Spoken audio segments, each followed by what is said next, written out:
네, 호세아. 유다 왕 오시아와 이스라엘 왕 여로보암 2세가 다스리던 BC 8세기 중엽부터는 남북 왕국은 다시 번영을 누리고 있었다. 이 중 북이스라엘의 왕이었던 여로보암 2세는 예후의 자손이며 북이스라엘에서 가장 긴 41년간의 통치를 했던 왕이다. 하나님께서는 여로보암 2세를 통해 솔로몬이 차지했던 하맛 어귀에서부터 아라바 바다까지 영토를 회복하게 하신다. 왕하 14장 25절에서 27절까지. 또한 유다와 함께 이스라엘은 중요한 국제무역 통로로 지배하며 사마리아와 예루살렘은 정치적 중심지가 된다. 북이스라엘로 나뉜 후 가장 번성했던 시기였던 것이다. 그러나 그들은 풍요로워질수록 하나님께 범죄하였다. 사치와 향락에 물들며 가난한 백성들에게 포악을 일삼았고 이스라엘 백성들은 지도자를 따라 우상 숭배에 빠져 있었다. 이러한 시대 상황 가운데 호세아서는 하나님의 명령에 따라 음란한 여인인 고멜을 아내로 맞이한다. 이는 죄악에 물들고 우상 숭배에 빠져있던 신실하지 못한 주의 백성들을 향한 하나님의 메시지였다. 호세아를 통해 우리의 신랑 되시는 예수 그리스도와 그 신부된 교회의 모습을 예표적으로 보여주고 있는 것이다. 당시로서는 음란하게 우상 숭배를 하던 북이스라엘이 음란한 여인 고멜이며 고멜이 낳은 자녀들이 북이스라엘 백성이라 하겠다. 고멜이 호세아와 혼인을 하였음에도 다시 간음을 하듯 북이스라엘은 하나님의 사랑을 잊고 하나님을 떠나 우상을 쫓는다. 이에 대해 하나님께서는 그들에게 하나님을 아는 지식이 없다고 말씀하신다. 곧 하나님을 인격적으로 알지 못한다는 말씀이다. 음란한 마음 속에 그 속에 있어 여호와를 알지 못하는 까닭이다. 음란한 마음이 음란한 마음이 그 속에 있어 여호와를 알지 못하는 까닭이다. 그런데 이것은 사실 자신을 위한 우상을 사랑하기 때문에 여호와를 버리고 따르지 아니하는 것이며 이것이 곧 하나님을 아는 지식이 없는 것이라 할 수 있다. 북이스라엘은 이러한 영적 간음으로 하나님의 자녀가 아닌 사생활을 낳는다. 이는 거짓 예배로 나타난다. 이에 대해 하나님께서는 호세아의 자녀의 이름을 통해 이스라엘 즉 그들을 흩으실 것이며 로루하마 더 이상 하나님의 사랑의 대상이 아니게 될 것이며 로암이 곧 하나님의 백성이 아닐 것이란 심판의 메시지를 전하신다. 그러나 하나님께서는 호세아에게 음녀가 된 고멜을 다시 사랑하라 하시고 다시 되찾아오게 하심으로 보여주셨듯이 그들을 아주 버리심이 아니요 그들이 하나님께로 돌아오기를 바라신다. 바라실 뿐만 아니라 호세아 선지자에게 값을 치르고 그 아내를 사오게 하신다. 우리의 신랑 되시는 예수 그리스도가 죄의 사망과 권세 아래에 있던 우리를 보혈로 값주고 사셨음을 보여주는 예표이다. 북이스라엘은 심판이 이미 예정되어 있었다. 그것은 그들이 하나님께 돌아오기를 거부하기 때문이다. 그러나 심판을 집행하기 전에 하나님의 마음은 너무나 안타깝다. 이스라엘이여 내가 어찌 너를 버리겠느냐. 호세아서 11장 8절. 하나님의 불 붙는 듯한 긍휼로 말미암아 회복을 약속하신다. 내가 그들의 반역을 고치고 기쁘게 그들을 사랑하리니 나의 진노가 그에게서 떠났음이라. 내가 그들의 반역을 고치고 기쁘게 그들을 사랑하리니 나의 진노가 그들에게서 드러났음이라. 즉 그리스도의 십자가로 말미암아 하나님의 진노가 그치고 그 백성들이 이슬과 같으며 백합과 같이 피고 이스라엘처럼 흩으신 백성을 백향목같이 뿌리가 박히게 하실 것이다. 아모스 발표하도록 하겠습니다. 아모스의 저자는 아모스입니다. 그리고 출신은 드고하고요. 남유다. 직업은 목자였습니다. 단순히 목자가 아닌 것 같고 제가 조사한 바에 따르면 대단히 목장을 소유하는 사람인 것 같아요. 그리고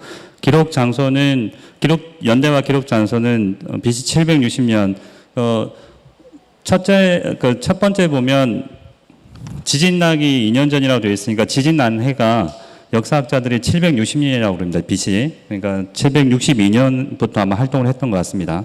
그런 것 같고요. 장소는 아마 남유다 사람이니까 북이스라엘에서 작성했던 것 같지는 않고 자기 집에 내려와서 하지 않았을까 생각을 합니다. 그리고 시대적인 배경은 앞에 말씀드렸듯이 여로보암 2세 때가 북이스라엘의 최전성기입니다. 그래서 영토도 가장 넓었고요. 돈도 엄청나게 많이 잘 벌고 있는 그런 상황이었기 때문에 모든 사람들이 하나님께서 복을 주셔서 자기들이 지금 부를 누리고 있다고 착각을 하고 살고 있던 상황이었습니다. 그런 상황에서 당연히 돈이 많이 모이다 보니까 사회적으로 골고루 분배되는 것이 아니라 부익부 현상이 더 심해지고 있고요. 그런 상황에서 하나님께서 그 아모스 선지자를 보내서 그들의 사회적인 정의에 대해서 질책하는 그런 장면들이 강하게 나타납니다. 그래서 아모스를 통해서 그런 상황에서 하나님께서 메뚜기 때 환상과 불 환상을 보여주시는데 저희는 이 부분에서 아모스가 메뚜기 때 환상과 불 환상을 보며 이스라엘 민족들이 그걸 견디지 못할 거라는 걸 알고 중보하는 장면이 나오거든요. 그걸 보면서 그리스도께서 우리 죄악을 보면서 중보하시는 그 모습을 보며 다시 한번 그리스도의 사랑에 대해서 한번 나눌 수 있었고요. 그 다음에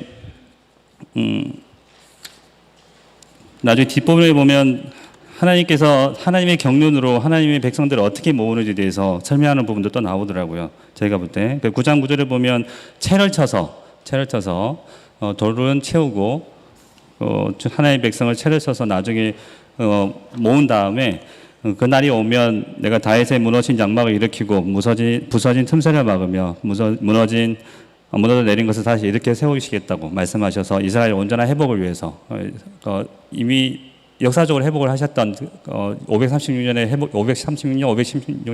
회복시키시고 그 다음에 그리스도를 통해서 우리 심령 속에서 회복시키시고 그리고 새하늘과 새 땅에서 또 완전히 우리를 다시 회복시킬 그 부분에 대해서 예언하신 부분에서 감사한 마음으로 서로 나눴습니다. 이상입니다. 네, 요나 발표하도록 하겠습니다. 요나의 저자는 요나 또는 다른 어떤 서기관이라고 배웠습니다. 두 번째는 저작 연대 시대적 사항을 보자면 요나의 시대적 사항은 이스라엘 북왕국 여로보암 2세의 통치기의 예언자 선지자였습니다. 그때 북이스라엘 상황은 여로보암은 여호와 보시기에 악을 행하였지만 그럼에도 불구하고 아버지 요아스 때보다도 이스라엘 영토를 더 크게 확장하여 마치 다윗과 솔로몬 시대와 맞먹을 정도의 영토를 회복했다고 합니다. 그래서 그래서 그 당시에 이스라엘은 겉으로 보면 하나님을 복을 받고 있었지만 같은 시대의 선지자인 호세아의 그린 그림에 의하면 북이스라엘은 사회적, 도덕적, 종교적으로 부패의 나락으로 떨어져 있었고 마침내 하나님은 이스라엘 죄악으로 아수르 사람 안에 이제 니느웨 백성도 포함되죠. 그래서 보내 이스라엘을 징벌하셨고 같은 시대에 사역한 호세아는 이 징벌을 아수르 사람이 이룰 것이라고 예언했기 때문에 요나는 니느웨 백성에게 회개를 촉구하는 행동은 결국 자신의 나라 북왕국 이스라엘을 멸망시키는 결과를 가져올 것임을 깨달을 가능성이 있다고 가능성이 크다고 했습니다. 세 번째로 장르는 이게 우화냐 또 역사적 사실이냐 이거에 대한 것인데 이 책은 당연히 역사적인 사실이고 예언적인 이야기를 이해해야 됩니다. 왜냐하면 예수님께서 마태복음 12장 38절에서 41절 또 누가복음 11장 29절 32절의 근거에서 이 책의 역사성에 대한 신비성을 더해줍니다. 예수님께서는 마태복음 12장 40절에 보면 요나가 밤낮 사흘 동안 큰 물고기 뱃속에 있었던 것 같이 인자도 밤낮 사흘 동안 땅속에 있으리라 라고 말씀하셨습니다. 그래서 예수님께서는 요나 이야기를 단순한 우화가 아니라 역사적 현실에 굳게 뿌리 내린 이야기로 이해하셨습니다. 네, 그리고 저희가 더 나누었던 거는 개요 그 구조를 더 깊게 봤었는데 이거는 좀 1, 2장이랑 이제 3, 4장이랑 이제 구조가 되게 A, B, C, A-, B-, C- 이러고 마지막에 D로 이렇게 구조가 되게 비슷하게 나와 있습니다. 네, 처음 A 측면에서 A, B, C에서는 요나의 측면에서 이루어졌다면 A-, B-, C-는 니느웨 사람들에 대해서 초점이 이루어지고 있습니다. 네, 그래서 주제는 저희가 나눈 것들은 것들 중에 하나는 하나님의 긍휼, 당시 선민 이스라엘뿐만 아니라 영적 이스라엘 교회에게 하나님의 긍휼의 성품을 가질 것이 촉구됐고, 또 두 번째는 인간과 피조 세계에 대한 하나님의 보편적인 주권도 있었다. 하나님은 바다와 육지를 지으신 창조주로 묘사된 구절도 있었고, 그리고 피조물들은 하나님의 모든 명령에 순종하는 그 응답도 있었습니다. 그리고 마지막으로 요나서와 그리스도의 관계에 대해서 저희가 나누었는데요. 네, 예수님과 요나 사이에는 몇 가지 유사점이 있는데, 예수님과 요나 모두 회개의 메시지를 선포했고 사흘 후에 살아서 다시 나타났습니다. 사역의 결과 회개한 이방인들에게는 구원이 왔고 사악한 이스라엘 사람 유대인에게는 멸망이 왔습니다. 다른 사람을 구원하기 위해 자신의 목숨을 대속제물로 바쳤다는 것이 요나서와 그리스도의 이제 설명이었습니다. 이상입니다. 저는 미가조에 속한 대표 임현택입니다.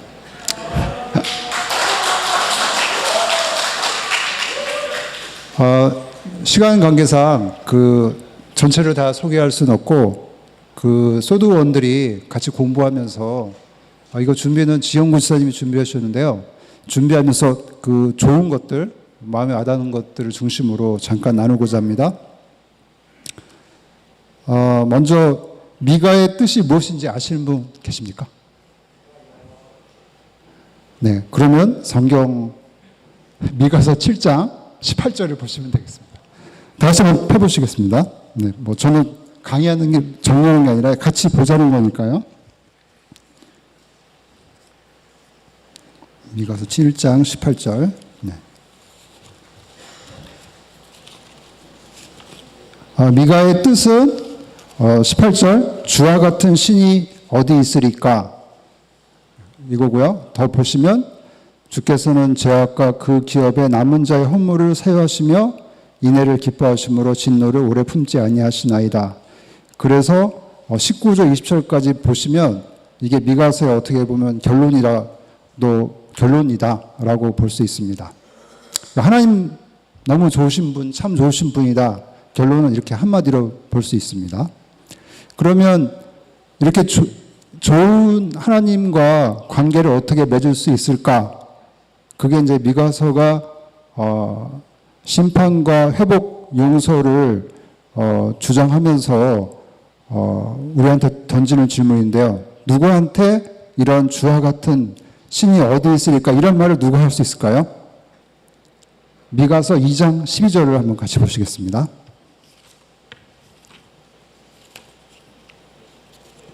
네, 성경을 보시면 2장 12절에 보면 야곱아 내가 반드시 너희 무리를 다 모으며 내가 반드시 이스라엘의 남은 자를 모으고 그들을 한 처소에 두기를 보스라 양떼같이 하며 초장 양떼같이 하리니 사람들이 크게 떠들 것이라. 이렇게 좋으신 하나님과 관계를 맺는 사람들은 여기 성경에 나와 있는 것처럼 남은 자가 하나님과 관계를 맺을 수 있다라고 나와 있습니다. 그러면 이 남은 자와 하나님과의 관계는 어떻게 구체적으로 연결이 되는가? 그것은 바로 밑에 13절에 보면 나와 있습니다. 길을 여는 자가 그들 앞에 올라가고 그들은 길을 열어 성문에 이르러서는 그리로 나갈 것이며 그들의 왕이 앞서가며 여호와께서는 선두로 가시리라. 여기서 그들의 왕은 누구일까요? 신약을 연결되면 왕이신 예수 그리스도입니다. 자, 이것을 보시면 생각나는 신약 성경의 구절은 어떤 걸까요? 네, 요한복음 14장 6절에 내가 곧 길이요 진리요 생명이라고 말씀하신 예수 그리스도로 이 구약의 미가서에서는 그렇게 말씀을 하고요. 이것은 5장, 미가서 5장 2절을 같이 보시면 좋겠습니다.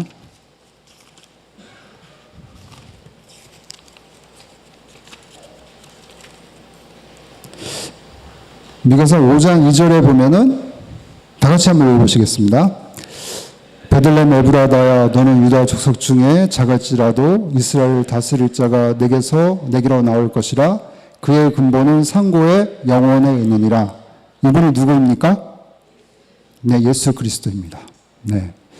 그래서 이 미가서를 이거는 우리 소도원들이 같이 이거를 이제 지우구 지사님이 잘 준비하신 것들 나누면서 소도원들이 이렇게 이것이 좋았다 한 것들을 지금 나눈 것이고요. 미가서의 구조든 소선지서의 구조가 심판과 회복과 용서가 이렇게 큰 구조, 세 구조로 나눠지는데 심판은 산당. 이제 그 미가서가 이 결론적인 거를 이미 말씀드린 거고, 그러면은 왜 심판이 왔는가? 그 다음에 이 심판, 구약의 이 심판과 현재 우리 사회의 어떤 모습을 이렇게 대비를 해볼 때 1장부터 3장에 있는 것이 심판에 대한 내용인데 1장의 내용 중에 두 가지를 나누고 내려가겠습니다.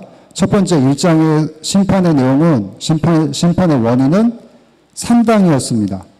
그거는 예루살렘에 산당이 있었고 그것이 사마리아의 산당이 예루살렘까지 이어져서 산당이 확산이 됐었죠. 그래서 우리가 말하는 이 신당이라는 것은 산당이라는 것은 혼합신앙을 이야기하는 것입니다. 그래서 우리가 얘기하는 동과 신앙, 성공 번영 신학이 예루살렘 그 구약 때의 신당과 산당과 마찬가지다. 이렇게 대비가 됐고요. 마지막으로 3장 11절을 다 같이 한번 펴보겠습니다.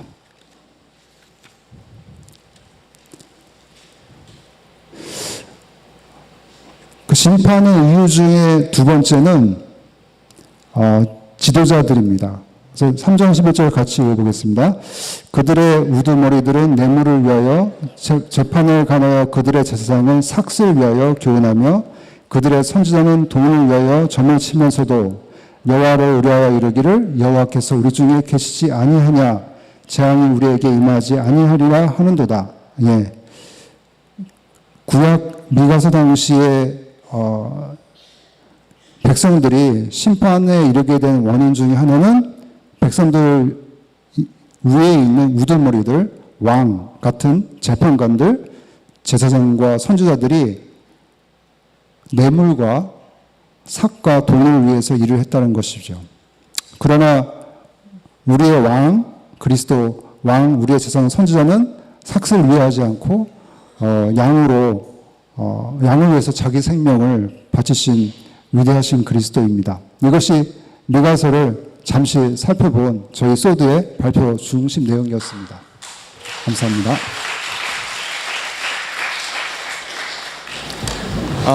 네, 안녕하세요. 저희 조는 스가랴를 한번 나눠보았습니다. 예. 저도 스가랴서를 그냥 요즘 광고 그 SSG 있잖아요. 쓱 해서 항상 그렇게 넘어갔어가지고 좀 잘 몰라가지고 제가 좀 공부하고 알고 싶어서 스가랴 조에 들어갔는데 정말 감사하게도 많은 귀한 나눔들이 있어가지고요. 한번 스가랴서에 하나님께서 스가랴 선지자를 통해서 우리에게 무엇을 말씀하시고자 하시는지 좀 같이 좀 간단하게 나눠보았으면 좋겠습니다. 일단 스가랴서에 대해서는 조금 논란 같아 보이지만 논란이 아닌 논란이 있죠. 일단 저자부터. 그래서 왜냐면은 스가랴서가 1장부터 14장까지 있는데 1장부터 8절까지의 내용과 9장부터 14장까지의 내용이 조금 내용면이나 스타일 면에서 약간 달라요. 그래서 이런 얘기가 있습니다. 그래서 1장부터 8장까지 스가랴가 쓴 거는 맞는 것 같은데 9장부터는 아닐 다른 사람이 후대에 다른 사람이 쓴 거 아니냐.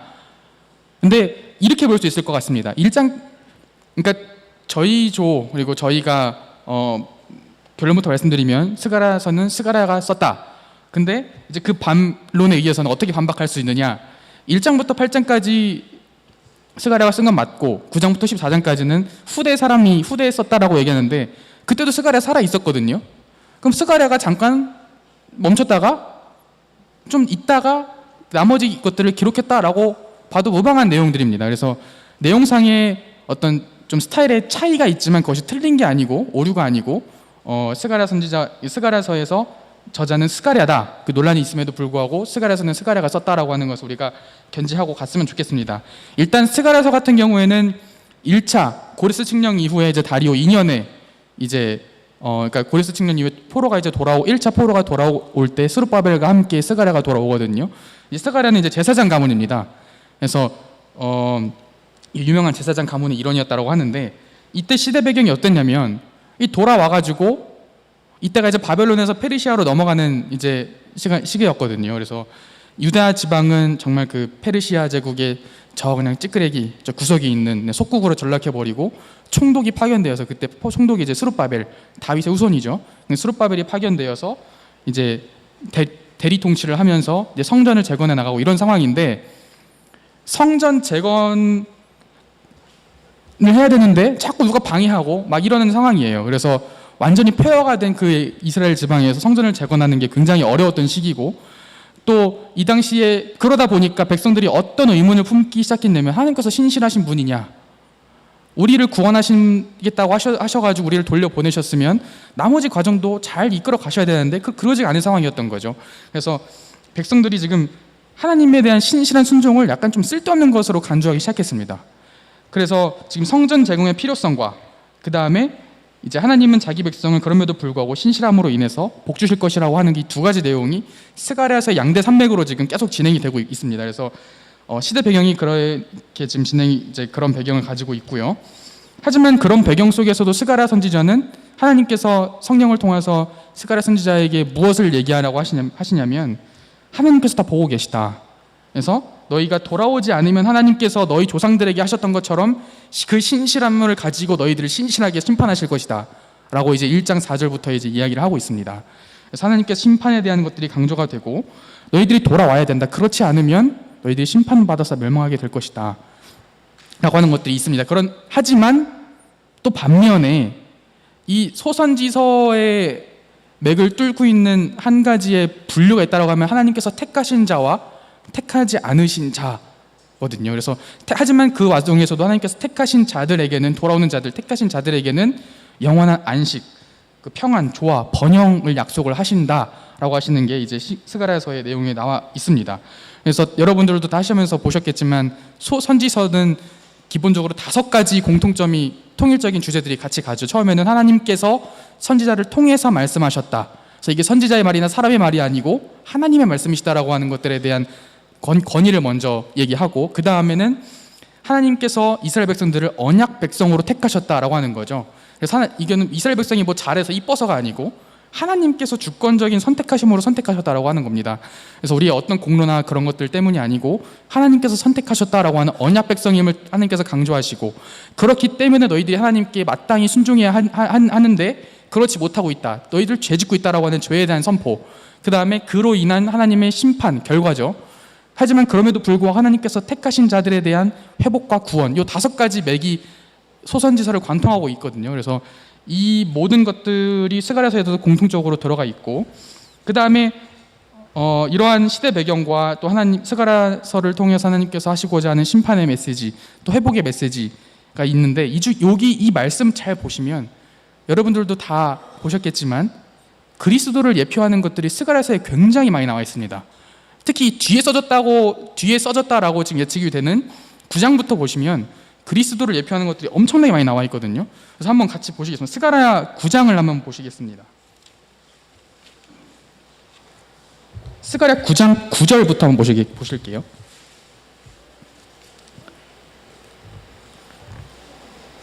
이제 시온에 따라 크게 기뻐할지어다 예루살렘에 따라 즐거이 부를지어다 보라 내 왕이 내게 임하시나니 그는 공의로우시며 구원을 베푸시며 겸손하여서 나귀를 타시나니 나귀의 작은 것 곧 나귀 새끼니라.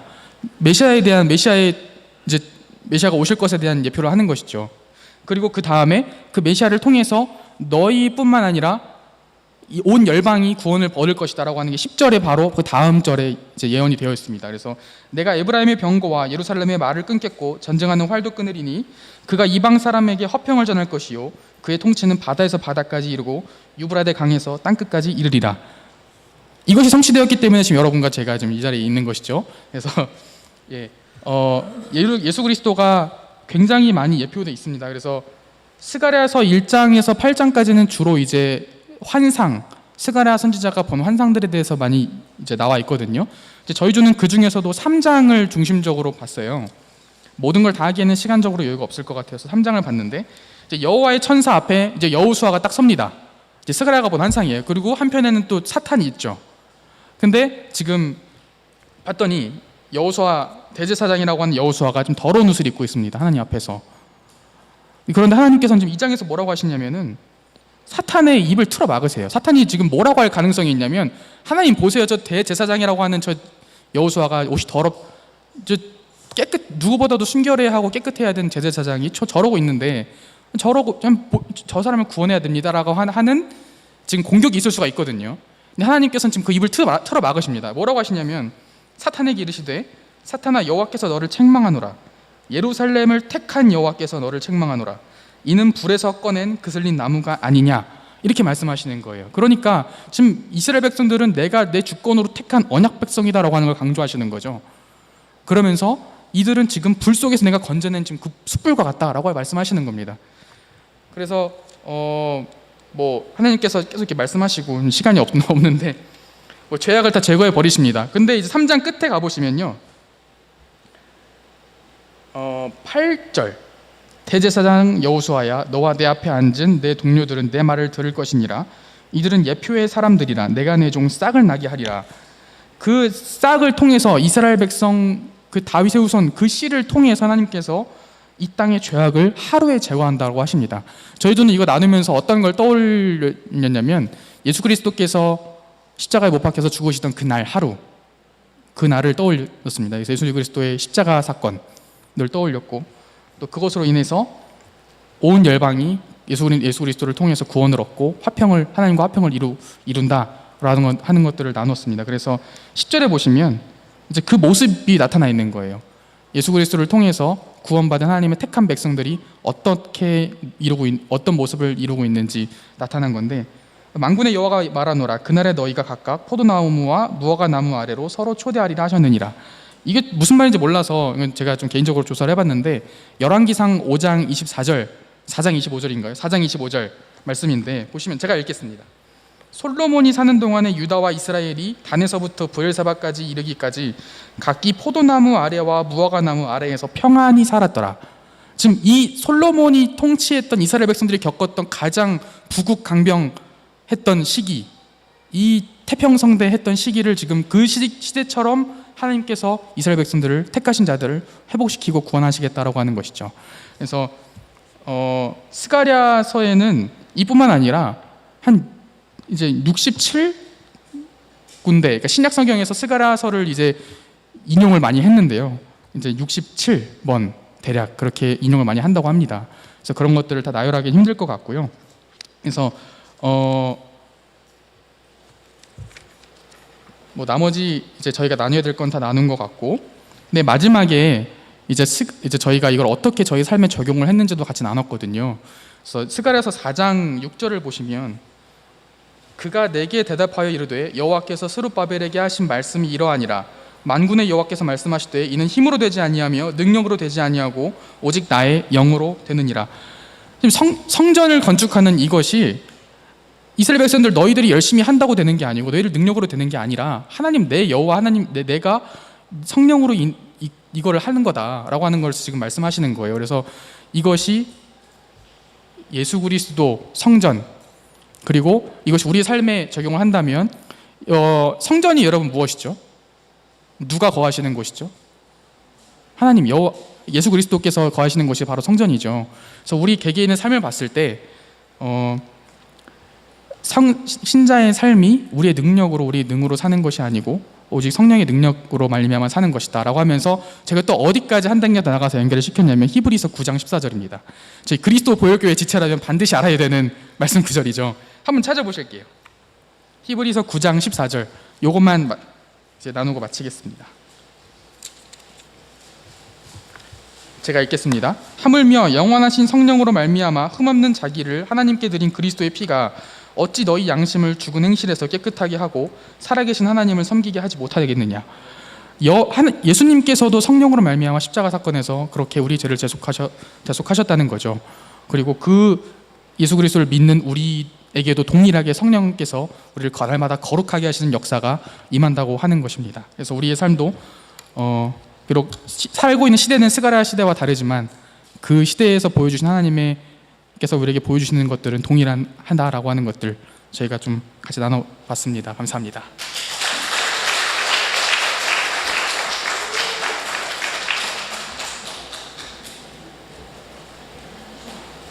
네, 안녕하세요. 저 말라기입니다. 지금 시간이 좀 지체돼가지고 빨리 하고 끝내겠습니다. 밥 먹어야 되거든요. 네. 네. 저자는 말라기고요. 나의 사자란 뜻이었고 이 사람의 계급의 혈통은 모릅니다. 말라기란 뜻은 원래 말라크, 사자라는 뜻에 1인칭인 이가 붙어서 말라키, 나의 사자라는 뜻이 됩니다. 네.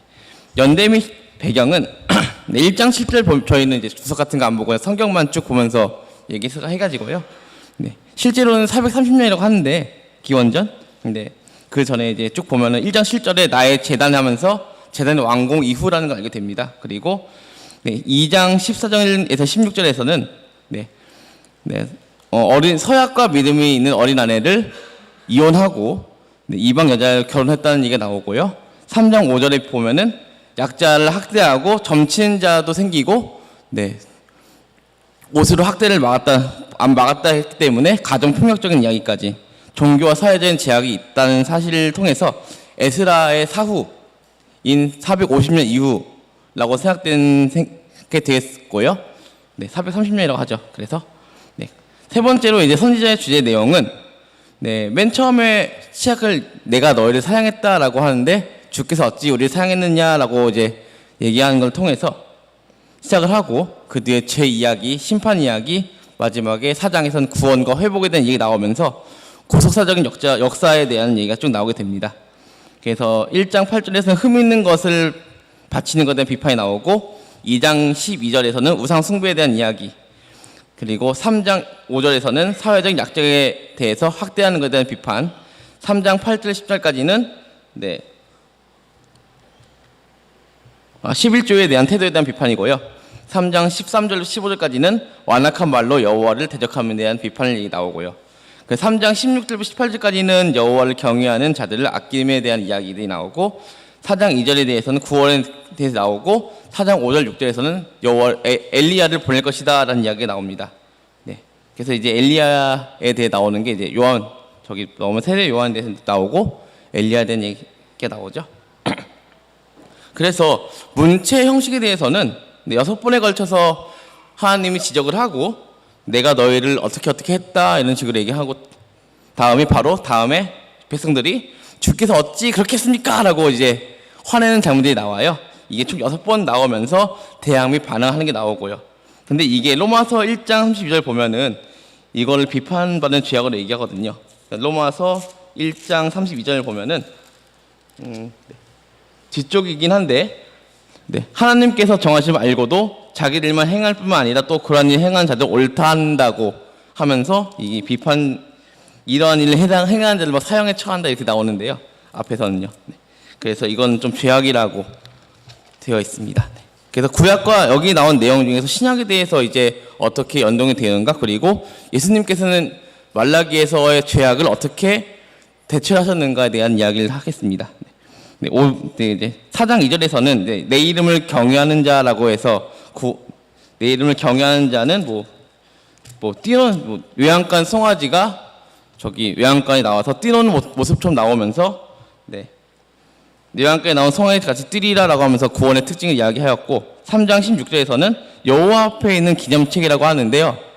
보면은 이게 여호와께서 그것을 여호와를 경외하는 자들이 피차 말하매 여호와께서 그것을 분명히 들으시고 여호와를 경외하는 자와 그 이름을 존중히 여기는 자를 위하여 여호와 앞에 있는 기념책에 기록하셨느니라라고 써 있는데 이것은 이제 어린 양의 생명책과 연결을 할 수 있을 것 같습니다. 그리고 1장 11절 말씀 보면은 만군의 여호와 이르노라 해 있는 곳부터 해 지는 곳까지 이방 민족 중에서 내 이름이 크게 될 것이라 각 처에서 내 이름을 위하여 분향하며 깨끗한 제물을 드리리니 이는 내 이름이 이방 민족 중에서 크게 될 것임이라 라고 하면서 이방 민족까지도 구원의 계획이 있다는 것을 안내하게 됩니다. 일단은 여기서 보면은 이제 그리스도께서 이제 말라기에서 하지 말라는 것을 어떻게 안 하셨고 또 어떻게 대처하셨는지에 대해서 얘기하겠습니다. 네. 일단 흠이 있는 재물에 대한 이야기인데요. 보면은 흠이 있는 재물을 드렸죠. 그래서 어떻게 뭐 이 흠이 있는 재물 너의 팔정 보면 총독에 드리면은 그게 받겠느냐? 총독도 안 받는 것을 여호와께 어떻게 드리느냐라고 얘기를 하는데요. 그래서 이 흠이 있는 재물에 대한 것을 뒤에 쭉 읽어 보면은 3장 1절부터 6절까지 나오는데요. 보면은 만군의 여호와가 이르노라 보라 내가 사자를 보내리니 그가 내 앞에 길을 준비할 것이요 너희가 구하는 바 주가 갑자기 그의 성전에 임하시리라 하면서 이제 세례 요한을 보낼 거고 그 세례 요한은 예수님이 오시는 것을 길을 닦을 것이다라고 하면서 예수님 희생으로 이제 더 뒤에 나가면은 깨끗해진다는 얘기를 하고요. 그래서 흠이 없는 제사에 대한 이야기가 나옵니다. 그래서 구원받을 그리스도인이 드리는 제사 예배가 하나님을 기쁘게 할 것이고 이것이 영적 예배가 된다는 로마서 12장 1절의 말씀과 연동이 되게 되고요. 두 번째는 계명을 지킨 이야기인데요. 2장 5절에서 9절까지 보면은 이제 레위와 세운 나의 언약은 생명의 평강의 언약이라라고 하면서 이렇게 나는 그의 입에 진리의 법이 있었고 그 입술에는 불의함이 없었으며 화평함과 정직함으로 나와 동행하며 많은 사람들을 돌이켜 죄악에서 떠나게 하였느니라. 이게 쭉 하면서 레위와 맺었던 언약에 대해서 이야기를 하는데요. 이제 요한복음 15장 10절 11절 보면은 내가 아버지의 계명을 지켜 그 사랑 안에 거하는 것 같이 너희도 내 계명을 지키면 내 사랑 안에 거하느니라. 내가 이것을 너희에게 이름은 내 기쁨이 너희 안에 있어 너희 기쁨을 충만하게 하려 함이라라고 써 있습니다. 예수님이 이렇게 율법을 지켜서 여호와의 사랑을 알고 사랑을 받았는데요. 근데 이 말라기 시대 사람들은 여호와의 계명을 지키지 않아서 여호와의 사랑을 전혀 알지 못하는 사람들이 되었다고 합니다. 우리들은 이제 왜 예수님의 율법에 대해서 예수님 지킨 것처럼 지켜야 되는 이유에 대해서도 생각해 볼 만한 문제라 생각합니다. 세 번째로는 11조에 대한 문제였는데요. 11조에 대해서 11조에 대해서 3장 8절부터 10절까지 이제 태도에 대해서 11조 드릴 태도에 대해서 나오는데요. 이게 요한복음 17장 10절 11절에서 예수님께서는 내 것은 다 아버지의 것이요 아버지의 것은 다 내 것이라라고 하는 말씀이 나와요. 말라기에서는 너네가 11조를 다 잘 드리면은 너 천국에 있는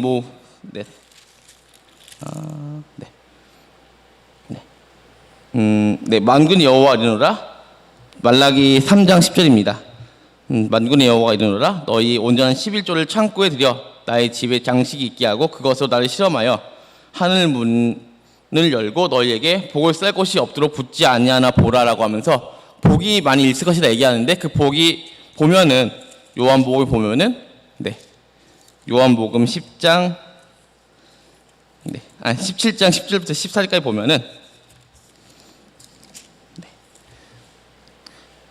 내 것은 다 아버지의 것이요 아버지의 것은 다 내 것이온데 내가 그들로 말미암아 영광을 받았나이다라고 하면서 하나님에 대해서 그 11조에 대해서 얘기하면서 영광을 받으실 것을 얘기하는데 그 영광이 에베소나 골로새에 나오는 모든 사람이 무릎을 꿇고 이제 여호와를 예배할 것을 이야기하고 있습니다.